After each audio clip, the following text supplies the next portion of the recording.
Hi, everybody. So today I wanted to talk about how I did 21 miles. I did 21 miles of hiking. Um, I did 21 miles of hiking in, my brain is kind of fried, on January 18th, 2026. Now that's huge. That's like absolutely enormous, right? Because I have pots, and that kind of distance while having pots is very, very rare, to say the least. And so you're probably asking, where's the video footage of it? Didn't you film it? Well, here's the deal, right? The deal is that I didn't film myself. Well, I did film myself with a GoPro, but when I would take breaks and things like that. So I went 18th of January 2026 to Lake McMurtry in the morning. I got there at about 7:30, 8 a.m. I went up the Red East side, and then I crossed over into the Green Connector Trail. I got kind of lost because the trails are not well marked. And then I went on the Blue Trail, and I kind of did a loop back into the Green Trail. And it's not really my fault, right? It's not that I have really bad navigational skills. It's literally because the trail itself is not very well marked at all. It's just not well marked. Now,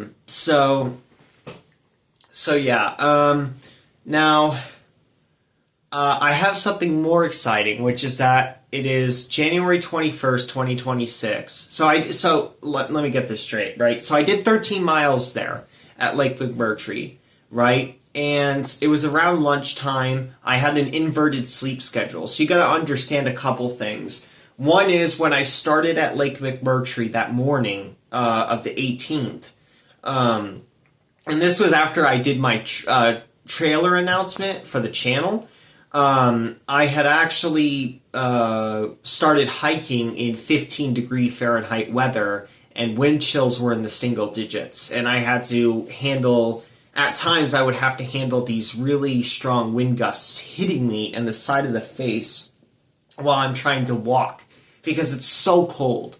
Right now, I was safe. I'm not here to worry anybody or make anybody panic. But what I will say is it's pretty impressive that I was able to get through it.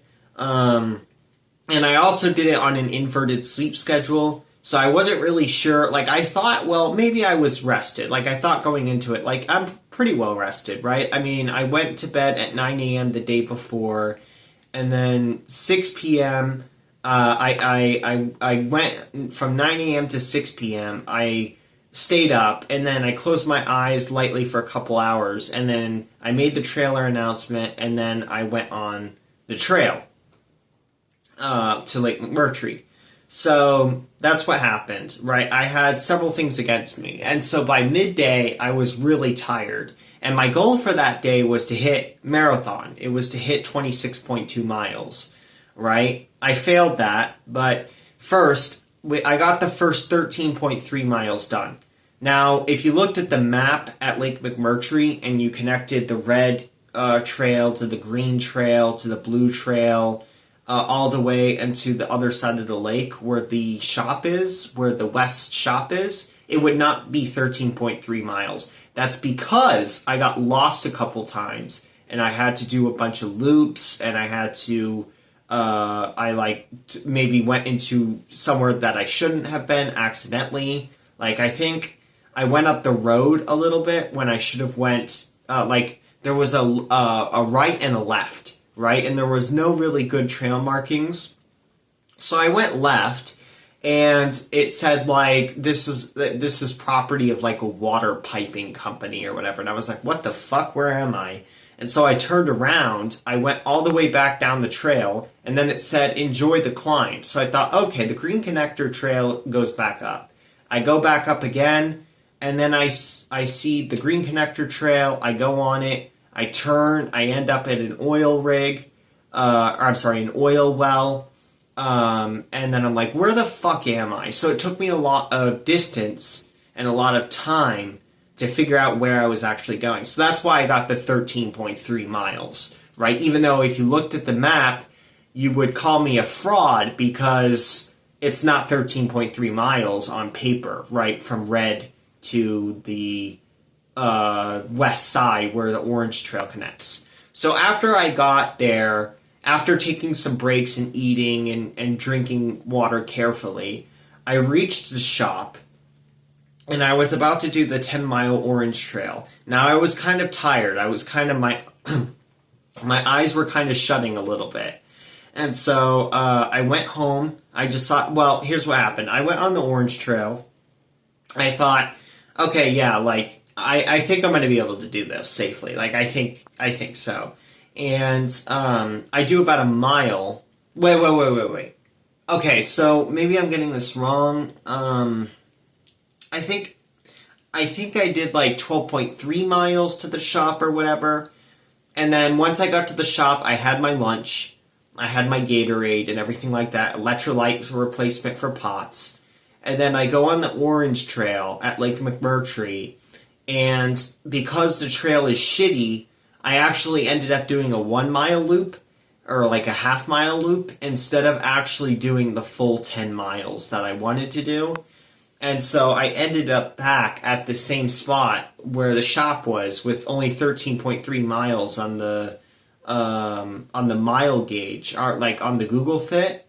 And it's like, okay, I'm not going to do that again. I'm like getting tired of getting lost on these trails because they're poorly marked and everything like that. So I decide that I'm going to have my dad pick me up. So he comes and picks me up, but I'm not done. I did 13.3 miles, which is a half marathon on Rocky Trail, but I'm not done because I went home and I was like, I'm determined to finish another 13 miles. And so I ate a little bit. I drank a little bit of caffeine. I know with pots that's not great, but I drank a little bit, a safe amount, just to wake me up a little bit. And then I headed out to Boomer Lake. And I did like 2 laps around it. And from the point where I got dropped off or whatever, it was a mile back and forth. Like I had to walk some distance to get there. And then I did 2 laps around it, which is about like 6 miles. And then those 2 extra, like I had to go in from and to, that was a mile each. So it was 8 miles. So when you add 13.3 plus 8, it's about 21.3. Now, that's give or take because the Google Fit that I had said I was like 20.7 miles done.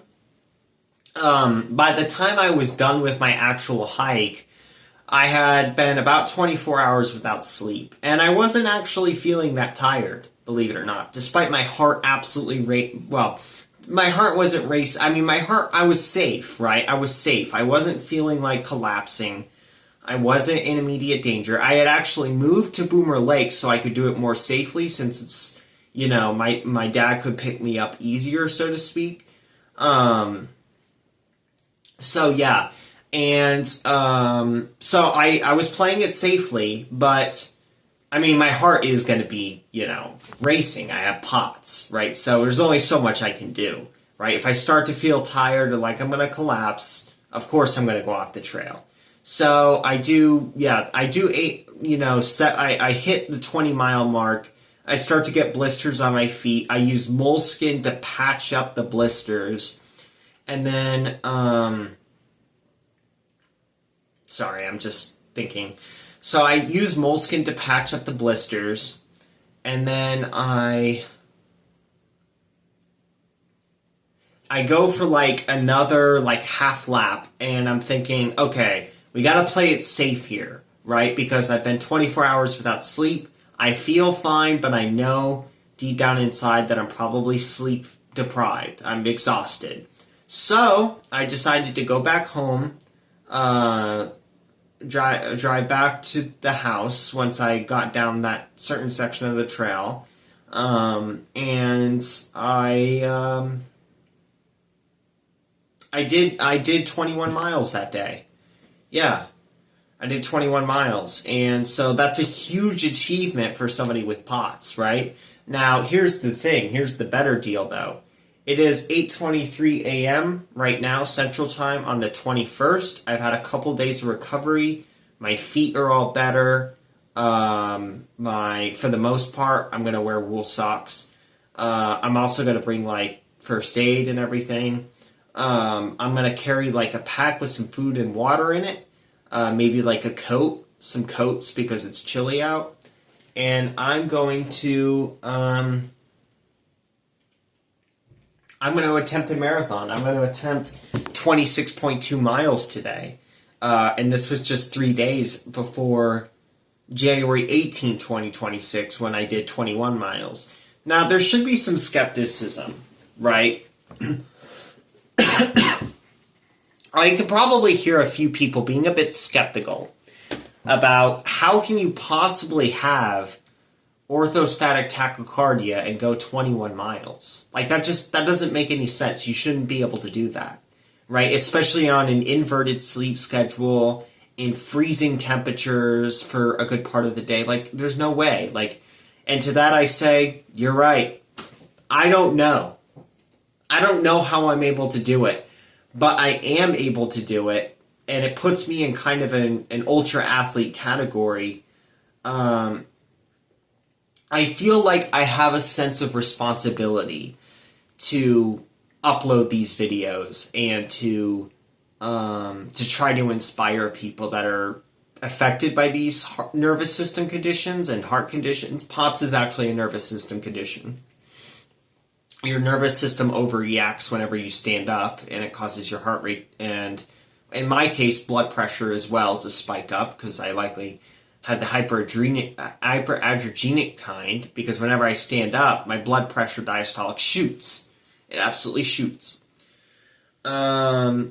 So how can you do this? This is like less than 1% thing. Like, less than 1% of people could walk 20 miles with, this kind of condition. And it's like, you're right. I don't know how, right? Especially with all the other factors. And then a couple days later, because I thought, okay, right, this heart monitor, maybe what's going on is, because I did like the 10-minute stand, right? So I sat, and it was at 60 beats per minute. I stood up, it was at 115, then it kind of declined. So I'm thinking, like, what if it's just me, right? What if it's just like I'm listening to the beeps and my heart rate keeps at an elevated level because, like, I'm subconsciously doing it or something. Like, I feel like an imposter, right? I feel like I have imposter syndrome. Because there's no way I'm given this 1 in 1 million setup, right? Where I'm able to do 20, 30 miles of walking in a day at a 4 mile per hour pace with a heavy pack, but I'm not able to, there's no way that I'm given that, and I also have a very disabling condition that puts most people in bed or a wheelchair, or, they're not able to walk a couple miles, or they're terrified. In this case, I want to help the people that are very nervous. I want to try to inspire them to hopefully, try to get out of the house, try to get around the house, try to, if I can walk 20 miles, then maybe it can give them the inspiration to kind of,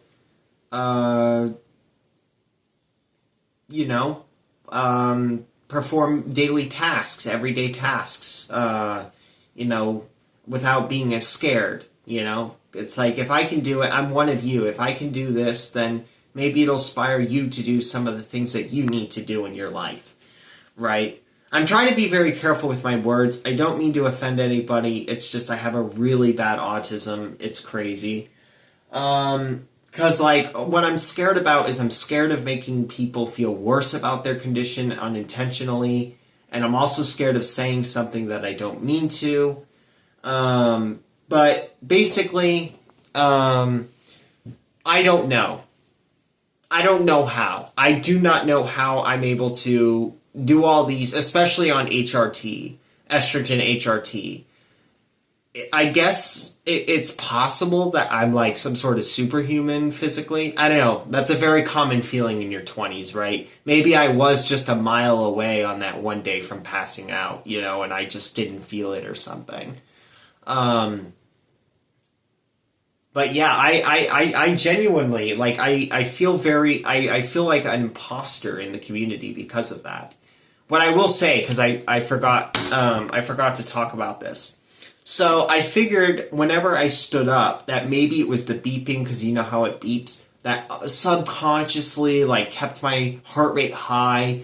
And so what I did was I sat down, I measured my heart rate, it was at 60. Now the test is laying down versus standing up, right? So sitting is like a medium, right? And so I had 60 beats per minute.